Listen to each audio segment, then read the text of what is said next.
നമ്മുടെ നയന നന്ദാവനത്തിലേക്ക് വന്നിരിക്കുകയാണ്, കല്യാണം പറയാനായിട്ട് വന്നിരിക്കുകയാണ്.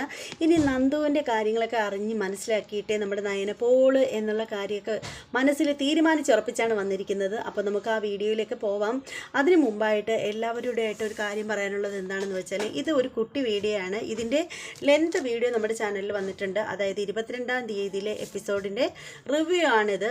അപ്പോൾ ഡീറ്റെയിൽ ആയിട്ടുള്ള വലിയൊരു റിവ്യൂ വന്നിട്ടുണ്ട്, ലെങ്ത് വീഡിയോ റിവ്യൂ വന്നിട്ടുണ്ടെന്നാണ് പറയുന്നത്. അത് നിങ്ങൾക്ക് ചാനലിൽ കയറി കാണണം എന്നുള്ളവർക്ക് കാണാം. അപ്പോൾ സമയം ഇല്ലാത്തവർക്ക് വേണ്ടിയിട്ടും അത്രയും വലിയ ലെന്ത് വീഡിയോ കാണാൻ താല്പര്യം ഇല്ലാത്തവർക്കും വേണ്ടിയിട്ടാണ് ഇങ്ങനെ ഒരു വീഡിയോ ചെയ്യുന്നത്. ഇതെന്ന് വെച്ചാൽ സ്റ്റോറി മാത്രമേ ഉണ്ടാവൂ, പക്ഷേ സ്റ്റോറി മാത്രമേ ഉണ്ടാവുള്ളൂ എന്നല്ല, മെയിൻ കണ്ടന്റ് എല്ലാം ഇതിനകത്ത് ഉണ്ടാവും. അപ്പോൾ ഇത് കാണണമെന്നുള്ളവർക്ക് ഇത് കാണാം. അപ്പോൾ നമുക്ക് നേരെ റിവ്യൂവിലേക്ക് പോകുന്നതിന് മുമ്പായിട്ട് കമൻ്റ് ഇടാൻ മടിയുള്ളവരൊക്കെ ഉണ്ടെങ്കിൽ ഒന്ന് കമൻ്റ് ഇട്ടേക്കുക. അത് മാത്രമല്ല, ലൈക്ക് ചെയ്യാൻ മടിയുള്ളവരായിട്ട് ആരും ഉണ്ടാവല്ലേ. ഒന്ന് ലൈക്ക് ചെയ്യുക, അല്ലെങ്കിൽ ഡിസ്ലൈക്ക് ചെയ്യുക. ഇതിലേതെങ്കിലും ഒരെണ്ണമെങ്കിലും ചെയ്യുക പ്ലീസ്. ഞാൻ ഇങ്ങനെ കിടന്ന് പറയുകയല്ലേ നിങ്ങളോട്, ഇങ്ങനെ നാണോ അല്ലാതെ എന്നൊന്നും ലൈക്ക് ചെയ്യൂ എന്ന് ഞാൻ പറഞ്ഞുകൊണ്ടിരിക്കുകയല്ലേ. ഒന്ന് ചെയ്തുകൂടെ? എന്ത് തന്നെയാണെങ്കിലും അതവിടെ നിൽക്കട്ടെ. ചാനൽ സബ്സ്ക്രൈബ് ചെയ്യാതെ ഉണ്ടെങ്കിൽ അങ്ങ് പെട്ടെന്ന് എന്നെ സബ്സ്ക്രൈബ് ചെയ്തോളൂ, ബെല്ലൈക്കൻ കൂടി പ്രസ് ചെയ്തേക്കൂ. അപ്പം നമുക്ക് നമ്മുടെ വീഡിയോയിലേക്ക് പോകാം കേട്ടോ. എന്താണെന്ന് വെച്ചാൽ, നമ്മുടെ നയന വന്നിരിക്കുകയാണ്, നന്ദാവനത്തിലേക്ക് വന്നിരിക്കുകയാണ്. ജാനകിയുടെ കൂടെ ആണ് വന്നിരിക്കുന്നത്. പക്ഷെ നയന പോകുന്നില്ല, അവിടെ തന്നെ നിൽക്കാൻ തീരുമാനിച്ചുറപ്പിച്ചാണ് വന്നിരിക്കുന്നത്. ഒപ്പം അനിയുമുണ്ട്. അപ്പോൾ ആ സമയത്ത് അവരങ്ങോട്ടേക്ക് വരുമ്പോഴത്തേക്ക് നമ്മുടെ നന്ദു മുറിക്കകത്ത് തന്നെ ഇരിക്കുകയാണ്, പുറത്തേക്ക് ഇറങ്ങി വരുന്നില്ല. അപ്പോൾ ജാനകി തിരക്കുകയാണ്. നന്ദു എന്തേന്ന് ചോദിക്കുമ്പോൾ ഗോവിന്ദൻ പറയണം അകത്ത് തന്നെയുണ്ട്. എന്താ മോളെ കാണാത്തത് എന്ന് ചോദിക്കുമ്പോൾ ഗോവിന്ദൻ പറയുകയാണ്, അവൾക്ക് കുട്ടിക്കാലം മുതൽക്കേ ആൺകുട്ടികളോടാണ് കൂട്ടുകെട്ട്. പക്ഷേ അവളുടെ കൂട്ടുകെട്ട് ൊന്നും കൂടുതലും, അതായത് കുഴപ്പക്കാരൊന്നും അല്ല പിള്ളേർ. പക്ഷേ എന്നാലും ഇപ്പോൾ ഇവള് പ്രായപൂർത്തിയായില്ലേ, കല്യാണ പ്രായമൊക്കെ ആയി.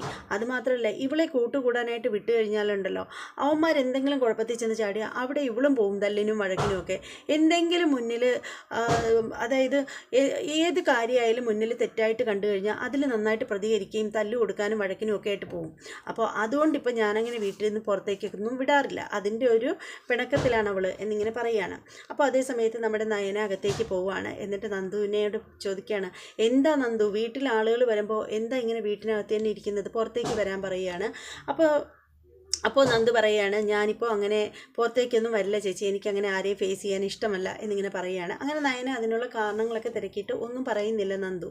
അപ്പോൾ ആ സമയത്ത് നയന പറയുകയാണ്, നിൻ്റെ ബെസ്റ്റ് ഫ്രണ്ടല്ലേ അനി വന്നു എന്നറിഞ്ഞിട്ട് പോലും നീ പുറത്തോട്ട് വരുന്നില്ലല്ലോ എന്നൊക്കെ ഇങ്ങനെ നയന പറയുകയാണ്. എന്നിട്ട് നയന പറയുകയാണ്, എന്തായാലും ഇനി കുറച്ച് ദിവസം ഞാൻ ഇവിടെ തന്നെ ഉണ്ടാവും. നിൻ്റെ ഈ സ്വഭാവത്തിൻ്റെ കാരണം എനിക്ക് അറിഞ്ഞേ പറ്റൂ. അത് കണ്ടുപിടിച്ചിട്ടേ ഞാൻ പോവുള്ളൂ. കണ്ടുപിടിച്ചിട്ട് മാത്രമല്ല, അതിനൊരു പരിഹാരം ഉണ്ടാക്കി തന്നിട്ടേ ഞാൻ പോവുള്ളൂ എന്നിങ്ങനെ പറയുകയാണ്. അതിനുശേഷം നന്ദുവിനെയും കൊണ്ട് പുറത്തേക്ക് വരികയാണ് നമ്മുടെ നയന.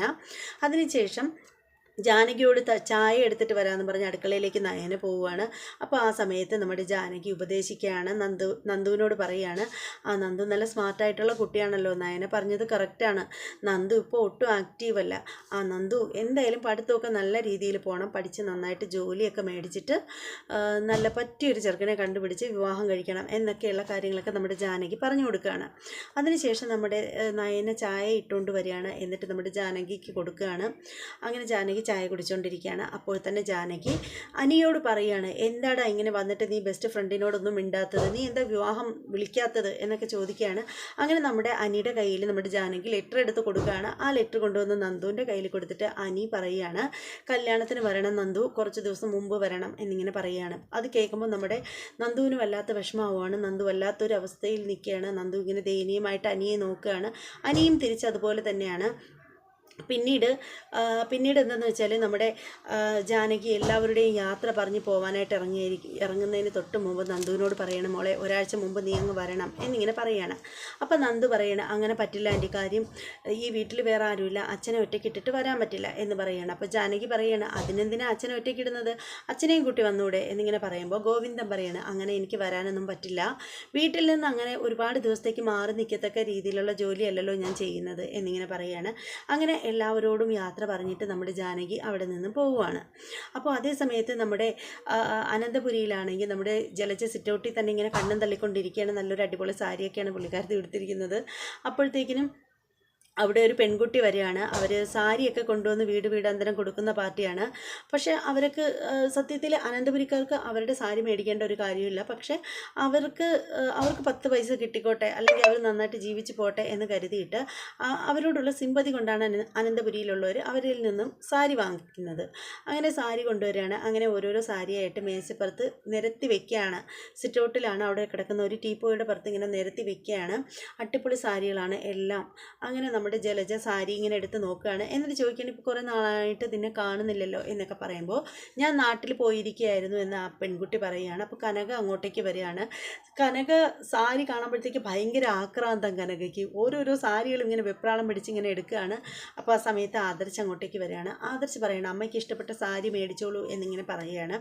അങ്ങനെ നമ്മുടെ കനകയുടെ കയ്യിലിരിക്കുന്ന 2 സാരിയും കനക എടുക്കുമ്പോൾ നമ്മുടെ ആദർശ് മൂന്നാമതൊരു സാരിയും കൂടി എടുത്ത് കൊടുത്തിട്ട് ഇത് വച്ചോളൂ എന്ന് പറഞ്ഞിട്ട് കൊടുക്കുകയാണ്. അപ്പോഴത്തേക്ക് നവ്യ വരികയാണ്. അതിനപ്പുറത്തെ ആക്രാന്തവുമായിട്ടാണ് നമ്മുടെ നവ്യ വരുന്നത്.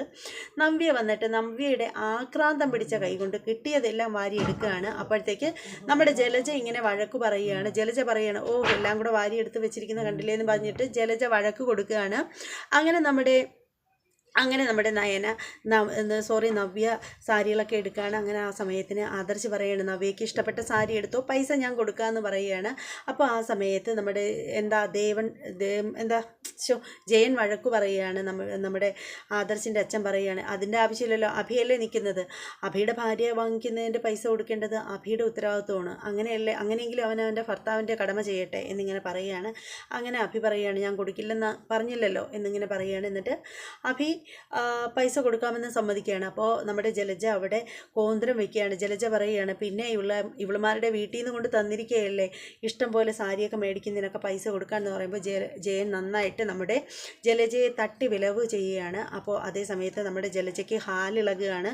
അങ്ങനെ നമ്മുടെ ജലജ ഹാലിളകിയിട്ട് അകത്തിരിക്കുന്ന ദേവയാനിയോട് ചെന്നിട്ട് ആദർശ് കനകയ്ക്ക് സാരിയൊക്കെ വാങ്ങിച്ചു കൊടുത്ത കാര്യങ്ങളൊക്കെ പറഞ്ഞ് ഏഷണി ഏറ്റുകയാണ്. അങ്ങനെ നമ്മുടെ ദേവയാനി അങ്ങോട്ടേക്ക് ഇറങ്ങി വരികയാണ്.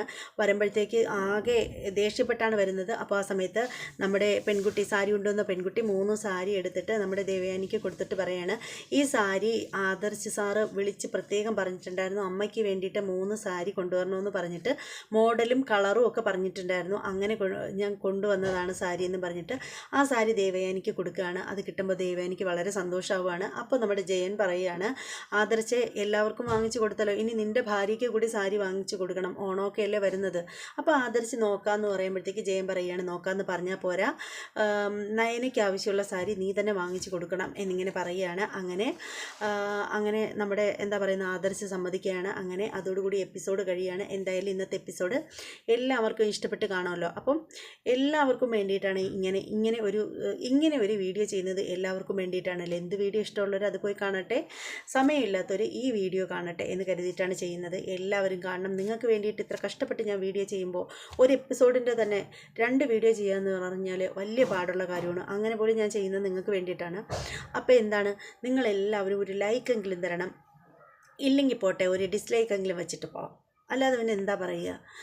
ഇനി എന്തായാലും നമ്മുടെ ചാനൽ സബ്സ്ക്രൈബ് ചെയ്യാതെ ഉള്ളവരുണ്ടെങ്കിൽ ഒന്ന് ചെയ്തേക്കൂ, അതോടൊപ്പം തന്നെ ബെല്ലൈക്കൻ കൂടി അമർത്തിയേക്കൂ. അപ്പോൾ ഇനി ഇന്നത്തെ കിട്ടില്ല എപ്പിസോഡുകളുമായിട്ട് ഞാൻ ഉടനെ വരുന്നതായിരിക്കും. അതുവരെ എല്ലാവർക്കും ബൈ.